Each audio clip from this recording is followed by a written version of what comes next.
माझ्या आयुष्याचा एक नियम बनवलाय, अर्थात तो आपण सर्वांनी जरी पाळला तरी चालेल.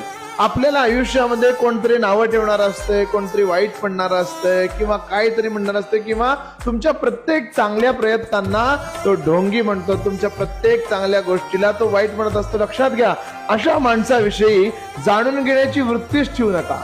असा माणूस आपल्या आयुष्यात आलाय किंवा असा माणूस माझ्याबद्दल काय सांगतो, माझ्याबद्दल काय म्हणतो, माझ्याबद्दल त्याची वैयक्तिक मतं काय आहेत हे ऐकूनच घेऊ नका. का तर अशा गोष्टी ऐकून घेतल्यानं आपल्या आयुष्याला झाला तर मनस्तापच होईल. आपल्या डोक्याला विनाकारण त्रास देऊन त्या व्यक्तीविषयीचा गैरभाव किंवा त्या व्यक्तीविषयीची वाईट भावना, वाईट विचार आपल्या मुखातून, आपल्या नेत्रातून त्याच्याविषयीचा वाईट भाव जाणार आणि आपल्या भजनावर, आपल्या सेवेवर त्याचा परिणाम जर होणार असेल तर अशा व्यक्तीविषयी ऐकाच कशाला.